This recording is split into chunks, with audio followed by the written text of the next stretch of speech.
आयर्याणं नमो वज्रायाणं नमो लोये सव्यसाहुणं नमः समयसाराय स्वानुभूत्या चकासते चित्स्वभावाय भावाय सर्वभावान्तरच्छदे अनन्तधर्मणस्तत्त्वं पश्यन्ति प्रत्यगात्मनः अनेकान्तमयी मूर्ति नित्यमेव प्रकाशताम् वन्दितु सर्वसिद्धे ध्रुवमचलं लोभमं गतिं पत्ते वोच्छामि समय पाहुड मिलिमोसुय केवली घणिदम्।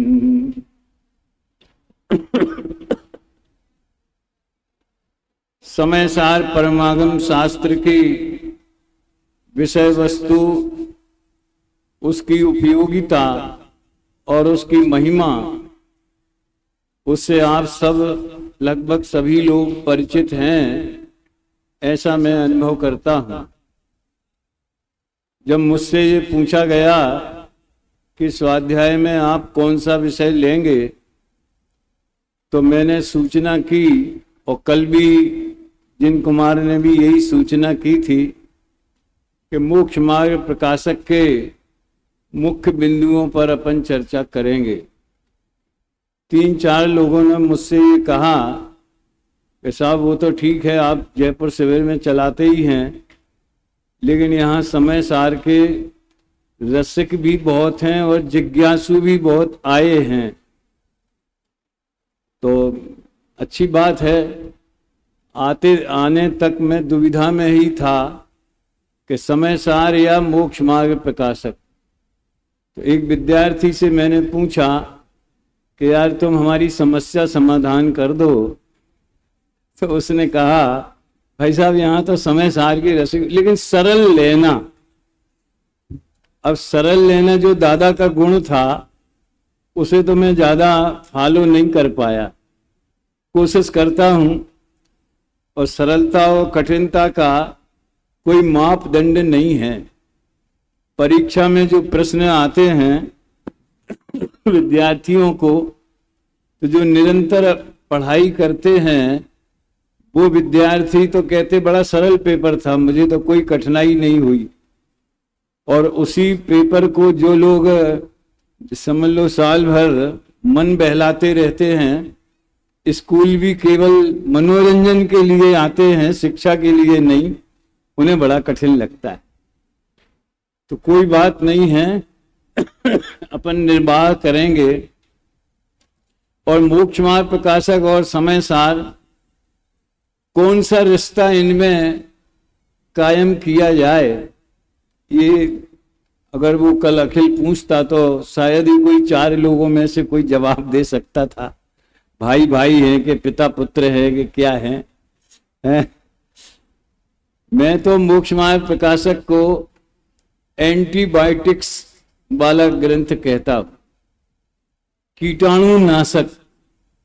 मिथ्यात्व के ऊपर जितना खुलकर और जितनी स्पष्टता से और जितना विस्तार से 4थे में, 5वें में, 6वें में, 7वें में जिस तरह मिथ्या मान्यताओं का वर्णन किया है, वैसा अन्यत्र दुर्लभ है। इसलिए वह जैसे जब इन्फेक्शन हो जाता है, संक्रमण हो जाता है, तो एंटीबायोटिक्स दिया जाता है, तो वो काम मोक्ष मार्ग प्रकाशक शास्त्र करता है। वो विटामिन भी लिखने वाले थे, लेकिन वो ग्रंथ अधूरा रह गया। सौभाग्य से उनके पहले ही समय सार में दोनों चीजें उपलब्ध हैं। इसमें जीव अजीव अधिकार की 14वीं से 17वीं 18वीं गाथा तक की यात्रा करेंगे। भूमिका के तौर पे तो कई बातें आएंगी, लेकिन 14वीं से 17वीं 18वीं गाथाओं की टीका को भी अपन आधार बनाएंगे। तो आप देखेंगे कि जो सरलता की डिमांड है, तो आचार्य देव ने सबसे पहले अत्यंत सरल बात ही कही है। उन्होंने इस ग्रंथ का मंगलाचरण में सिद्ध भगवंतों को नमस्कार किया और फिर समय यानी आत्मा, समय माने छह द्रव्य और समय माने जीव नाम का पदार्थ, ये सब बातें कही। लेकिन दूसरी गाथा में ही उनने समय के दो भेद कर दिए। प्रायः हम ऐसा समझते हैं कि समय सार निश्चय का ग्रंथ है, और प्रायः क्या समय सार की स्तुति में भी ये विशेषण देके ही समय सार की महिमा की। तू छे निश्चय ग्रंथ भंग सगला, व्यवहार ना भेदवा, तू प्रज्ञा क्षीणी ज्ञान ने उदयनी, संधि सौ छेदवा। साथी साधक नो तू भानु जगनो, संदेश महावीर नो, विसामो भव क्लांत नारदयनो, तू पंथ मुक्ति तणो। और जैसी कि मेरी आदत है, समंद्रभद्र स्वामी जैसा व्यसन है कि कोई चीज पसंद आ जाए तो जल्दी से उसका पद्यानुवाद कर दो। तो समय सार स्तुति का भी हिंदीकरण तो हो चुका है। तो निश्चय का ग्रंथ क्यों कहा जाता है? क्या इसमें व्यवहार नय का वर्णन नहीं है? व्यवहार नय की प्रधानता से कथन नहीं है क्या? बहुत से कथन मिलेंगे, हम बताएंगे अब आपको। तो भी निश्चय का ग्रंथ इसलिए कहा जाता है कि व्यवहार नय की बात तो कहते हैं, लेकिन तत्काल उसका निषेध करके परमार्थ की बात भी कह देते। तो बात भले दोनों हैं, लेकिन अभिप्राय में प्रधानता निश्चय की है। और दादा ने नए चक्र में एक बहुत बढ़िया बात लिखी है, व्यवहार नय के बिना परमार्थ को समझना असंभव है। क्या है ये? स्लोगन है ये ऐसे बैनर पे लिखा सकते हैं आप। व्यवहार नय के बिना परमार्थ का को समझना असंभव है, और व्यवहार का लक्ष्य छोड़े बिना परमार्थ को पाना असंभव। सूत्र वाक्य है दादा का। तो इस तरह से पहले व्यवहार को समझाओ तो सही कि क्या चीज है। इस प्रसंग में मैं आप सबको सावधान करते हुए ये बात जरूर कहना चाहता हूं कि प्रायः जब जब व्यवहार की बात आती है तो हम हमारी जो धार्मिक क्रियाएं हैं उन्हीं को व्यवहार समझ लेते। भक्ति है, दया है, मंदिर निर्माण है, शोभा यात्रा है, अभिषेक है, प्रक्षाल है, पूजन है, ये श्रावक के आवश्यक कर्तव्य तो हैं, परंतु व्यवहार का मात्र इतना ही अर्थ होता है ऐसा नहीं है। ये ध्यान देना, ये व्यवहार है कि निश्चय है। टोडरमल जी कहते हैं कि प्रवृत्ति तो द्रव्य की परिणति है। जो भी क्रिया, प्रवृत्ति माने हमारी मनोवचन काय की क्रियाएं भी और हमारे शुभाशुभ भाव भी, वो तो शुभाशुभ भाव आत्मा की पर्याय है।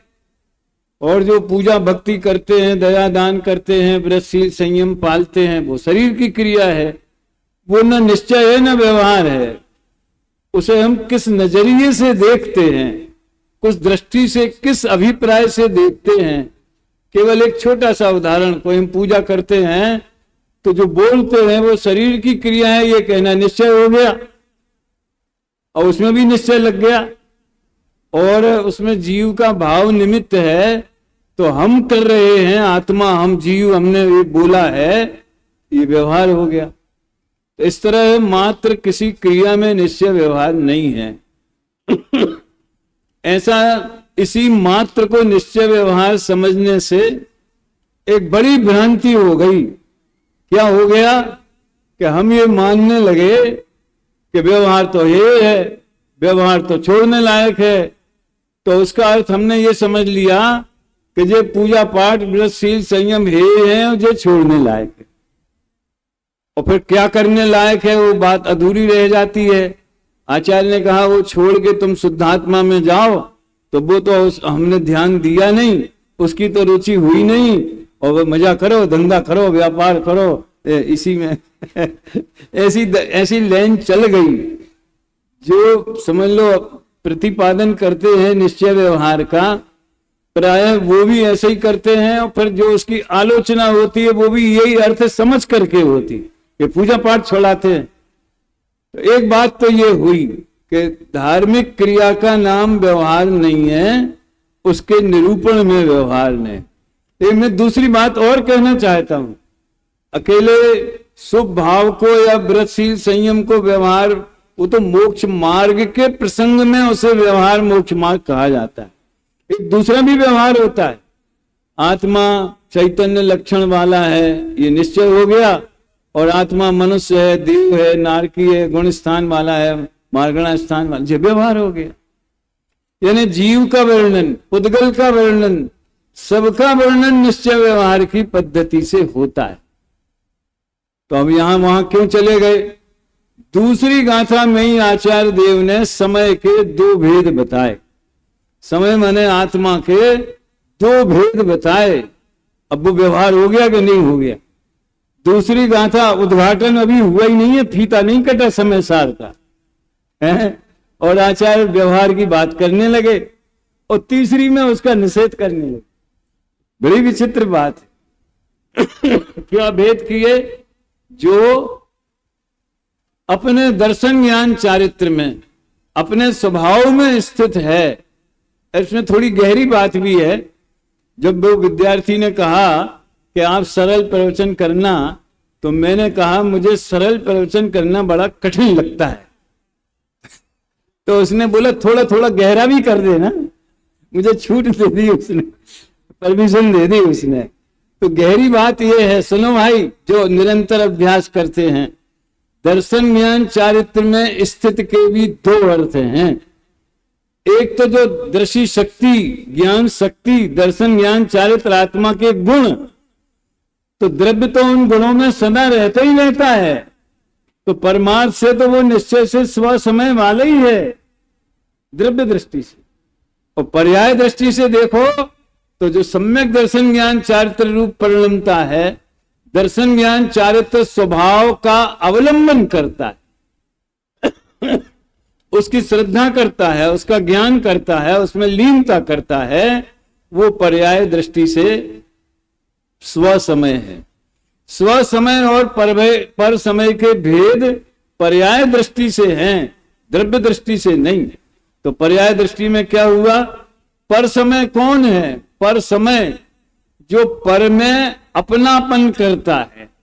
आचार्य देव ने तो शास्त्रीय भाषा लिखी है कि जो पुद्गल कर्म के प्रदेशों में स्थित है वो पर समय है। अब ये बात व्यवहार की भई कि निश्चय की हुई?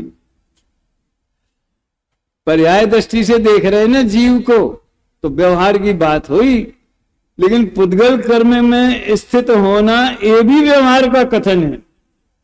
या प्रियंक क्यों?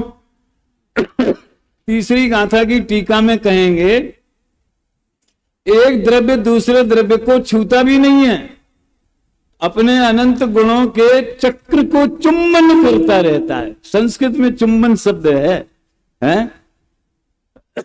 अपने अनंत गुणों के समूह को चुंबन करता, माने उसमें तन्मय होकर के रहता है, और दूसरे चीज को तो छूता नहीं, पर द्रव्य को। देखिए भैया, पूज्य गुरुदेव श्री के प्रवचनों में एक उनकी शैली की एक विशेषता अगर आपका लक्ष्य गया हो, तो जो भी सैद्धांतिक बात एक आई तो पूरे घंटे भर उसे अपने जीवनोपयोगी, जो हमारे अध्यात्म जी ने आंदोलन चला रखा है भाव भाषण का और जीवनोपयोगी का, तो गुरुदेव जीवनोपयोगी फार्मूले से उसकी घंटे भर व्याख्या करेंगे। एक द्रव्य दूसरे द्रव्य को नहीं छूता है, टोपी है वो सिर को नहीं छूती है, हम जो रोटी खाते हैं तो रोटी दांत को नहीं छूती है, हम जो चलते हैं तो हमारे पैर जमीन को नहीं छूते हैं। अब ये बातें दुनिया को अटपटी लगे, उल्टी लगे, तो इसमें क्या आश्चर्य है? क्योंकि दुनिया के पास वो दृष्टि है नहीं। स्वभाव दृष्टि से देखने की कला जगत के पास नहीं है, और जिसको वो कला आ गई वो दुनिया में रहने लायक नहीं है। फिर तो सिद्धालय में पहुंचने की योग्यता प्रकट हो गई, भव्यत्व शक्ति उसकी प्रकट हो गई। तो भैया पुद्गल कर्म के प्रदेशों में स्थित है, ये क्यों कहा? पुद्गल कर्म के उदय के निमित्त से जो जीव में मोह राग द्वेष परिणाम होते हैं, उन मोह राग द्वेष रूप परिणमता है, ये पुद्गल कर्म के प्रदेश में स्थित पना। आज ही मैंने गुरुदेव का एक जो कल प्रवचन हुआ था अरहंत चैनल पर, 132 गाथा प्रवचन सार, उसमें गुरुदेव ये समझा रहे थे, देखो जीव को उपचार से मूर्तिक भी कहा जाता है। अब हम कहते वो अकेली निश्चय की बात करते हैं, जब पूरी सुने तो पता चले कि उन्होंने कितनी व्यवहार की बातें की। जीव को तो व्यवहार से, और द्रव्य संग्रह में कौन सी है वो गाथा? वर्ण रस पंच गंधा दो फांसा अट्ठ निश्चया जीवे लो संति अमुत्ति तदो व्यवहारा मुत्ति बंधा दो। ये बात प्रवचन सार की है। अनादि काल से मूर्तिक कर्मों से बंधा है, इसलिए जीव मूर्तिक भी है। तो भी लगाया। अब दूसरी गाथा में स्व समय पर समय के भेद कर दिए, अब तीसरी में फिर वो अपनी ओरिजिनल जो उनका स्वभाव है उस पर आ गए। क्या? देखो भाई, दो भेद तो हैं जीव के, संसारी और सिद्ध, ज्ञानी और अज्ञानी। हमारे मनीष ने इनका बहुत अच्छा विश्लेषण समय सार के कई बिंदुओं का किया है, मुझे बड़ा सुंदर लगता है। वो कहते हैं कि समय सार ने सारी दुनिया को दो भागों में बांटा। कौन कौन से दो भाग? ज्ञानी और अज्ञानी। कठिन तो नहीं है ना? किसी को कठिन लगे तो हाथ ऊंचा कर देना है, और फिर बताना क्या कठिन लगा है। अकेला हाथ ऊंचे से काम नहीं चलेगा। बोलो, समय सार में कौन से दो भेद हैं जीव के? ज्ञानी और अज्ञानी। और तत्वास सूत्र में कौन से भेद हैं? उनके शिष्य कुंदकुंदाचार्य देव के शिष्य तत्वास सूत्र वाले, वो क्या कहते हैं? संसारिणो मुक्ताश्च।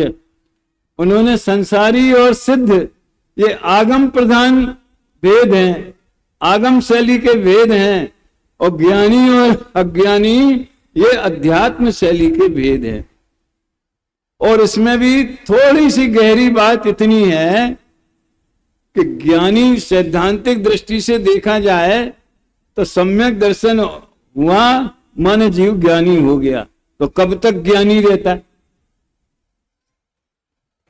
जब तक संसार में है। अरे अनंत काल तक ज्ञानी रहेगा। कोई सिद्ध हो जाएगा तो कोई अज्ञानी हो जाएगा क्या? जो भेद विज्ञान प्रकट हुआ है उसी को तो ज्ञानी कहते हैं। तो अनंत काल तक सिद्ध रहेगा। खैर, फिर भी समय सार में मुख्यतया चतुर्थ गुण स्थान वर्ती ज्ञानी की तरफ से कथन है। तो तीसरी गाथा में कहते, भैया जो आपने स्व समय पर समय के भेद किए हैं, ये झगड़े की बात है। एकत्व निश्चय गत समय सर्वत्र सुंदर लोक में, उससे बने विसंवाद निबंधन कथा एकत्व में। वो जो पुरानी वाली रीत का याद है? ये भगवान दुनिया में सबसे सुंदर, विश्व में अगर कोई चीज है तो एकत्व विभक्त आत्मा। विभक्त शब्द उसमें नहीं आया, वो उन्होंने 5वीं गाथा में लिया, लेकिन जहां एकत्व है वहां विभक्त है ही है। स्वद्रव्य क्षेत्र काल भाव में एकत्व है, अपने गुण पर्यायों में एकत्व है, और पर के गुण पर्यायों में शरीर के द्रव्य क्षेत्र काल भाव में विभक्तपना है।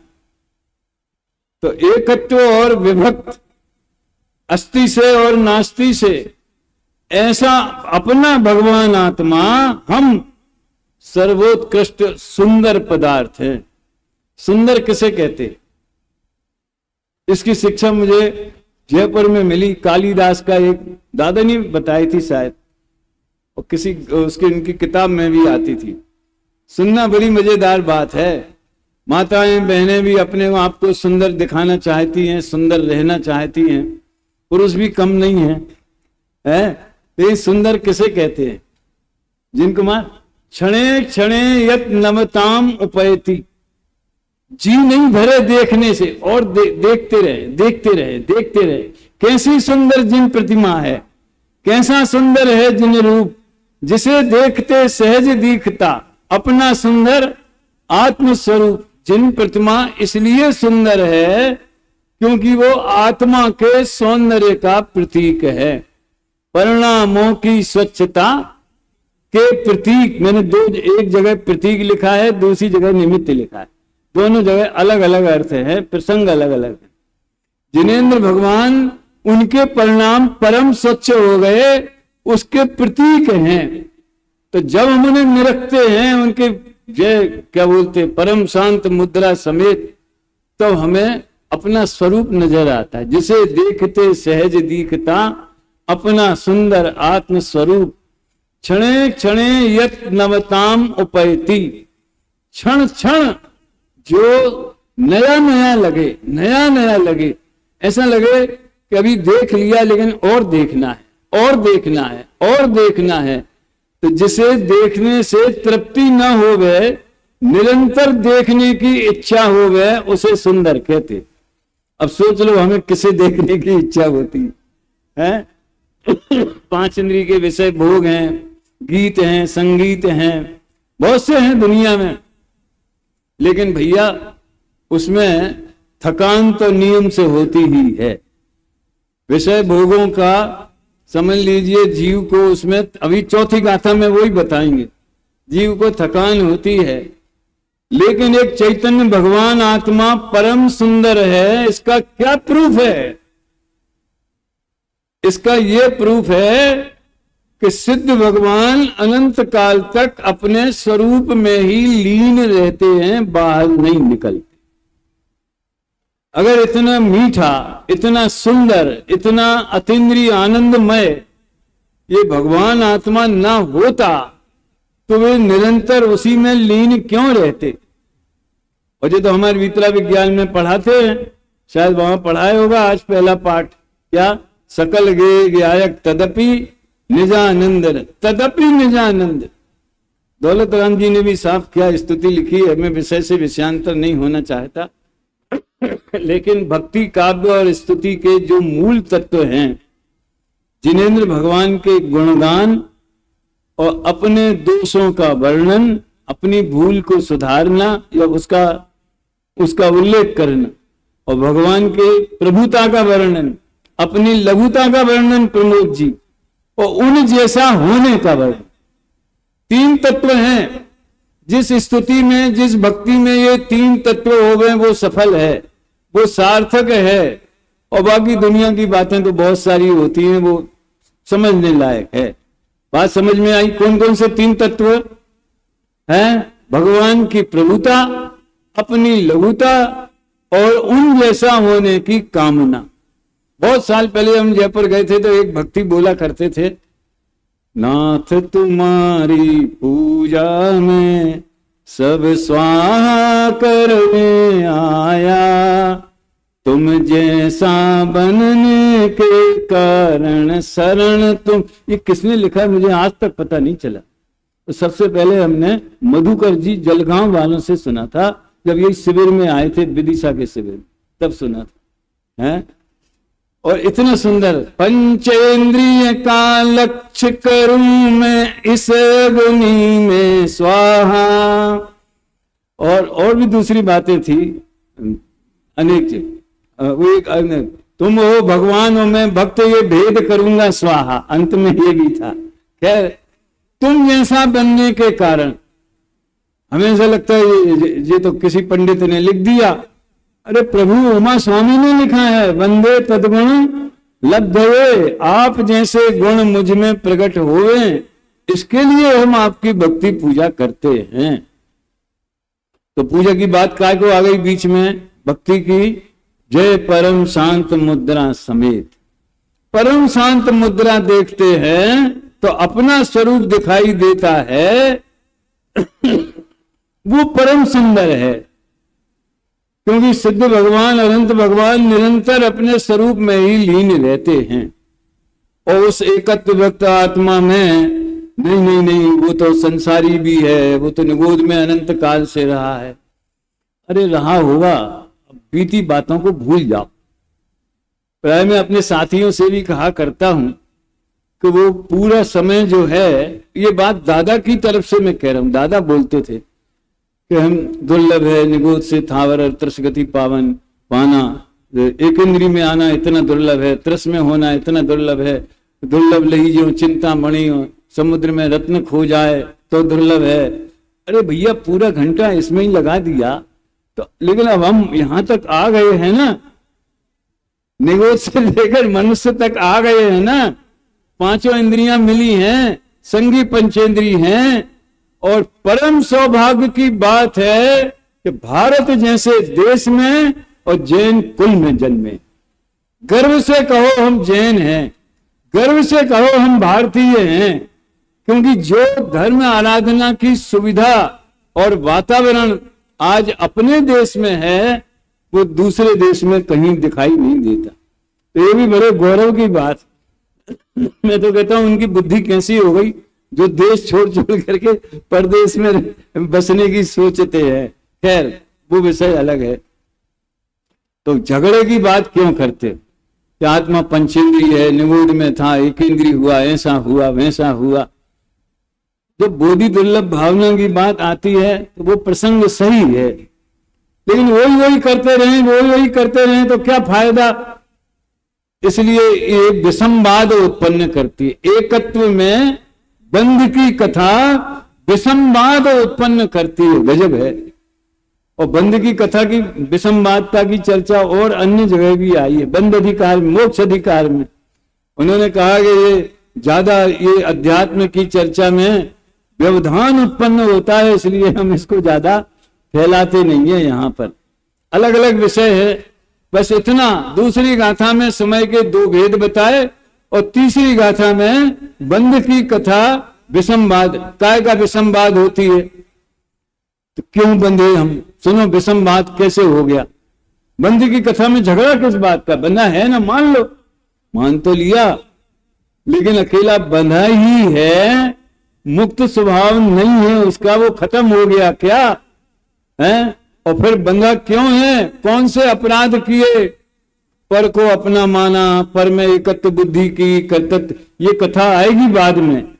लेकिन इससे ये कर्म बंद हुआ, इससे ये कर्म बंद हुआ।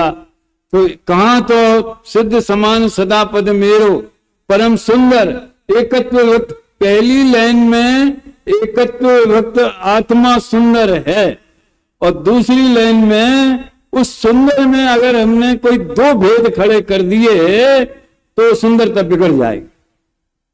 हमारा जैन समाज एक है, हमारे देव एक हैं, हमारे शास्त्र एक हैं, हमारे गुरु एक हैं।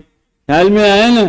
जो हमारे समझ लो नग्न दिगंबर मुद्राधारी बोध पहाड़ में तो उन्हीं को जिन कहा है, बोध पहाड़ में उन्हीं को दर्शन कहा है। मुनिनाथ गुरुदेव तो मुनिनाथ को चलते फिरते सिद्धों से गुरु चरणों में शीश झुकाते हैं, चालता सिद्ध हैं। तो हमारे गुरु एक हैं, हमारे देव, अपन गुरुदेव बाद में बोलते हैं। हमारी पंचास्तिका की चर्चा होती है ना शाम को 6:30 बजे, तो उसमें एक श्रोता ने पूछा, कहा उनको गुरुदेव क्यों कहते हो? विद्या गुरु की अपनी। कल भी बहुत सी बात आई थी ना, दादा हम सबके गुरु हैं, ऐसा है वैसा है सब। अब जो जिसको जिससे साक्षात मिलता है तो उसकी महिमा आना स्वाभाविक है, लेकिन इसका ये अर्थ नहीं है कि हमारी जो देव शास्त्र गुरु की कसौटी है वो हमने और नीचे लाके सवस्त्रधारियों को भी दे दी है, ये अर्थ तो नहीं है ना पक्का। तो गुरु तो हमारे नग्न दिगंबर गुरु ही है ना। खैर, तो एकत्व, जैन समाज में एकत्व है। देव एक है, शास्त्र एक है, गुरु एक है, 24 तीर्थंकर एक है, एकत्व है।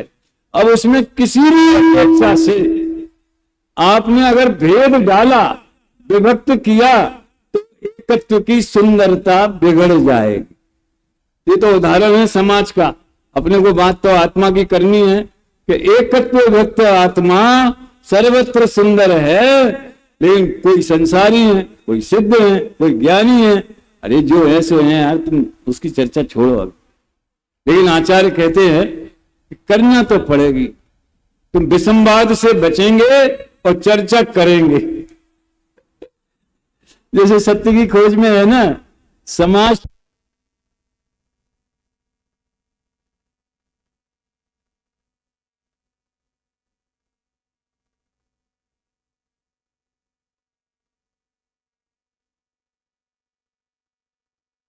है ना। हेलो, ये कह रहे उत्तर प्रदेश है। हम लोग भैया ये सब बातें 4 तारीख की बात। तो बात क्या चलती थी अपनी? सत्य की खोज में रीति नीति बताई। कौन सी रीति नीति? समाज टूटे नहीं और तत्व छूटे नहीं। ख्याल में आया ना? ऐसे आचार्य देव ने मानो कि हम विसंवाद करेंगे नहीं, लेकिन समझ तो लेंगे। अगर बंध को माने तो फिर बंधन से छूटने के सम्यक दर्शन ज्ञान चारित्राणी मोक्ष मार्ग, पहला सूत्र लिखने की क्या जरूरत थी?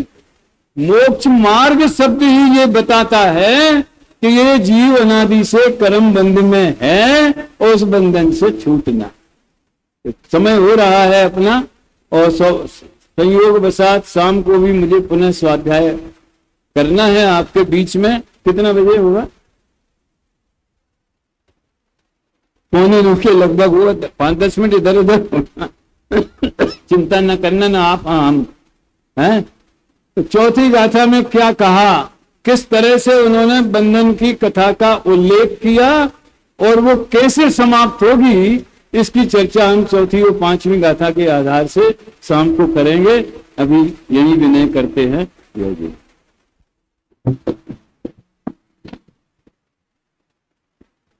एक सेकेंड, जरा आप वहां से उठे नहीं, 2-3 जरूरी बातें करनी।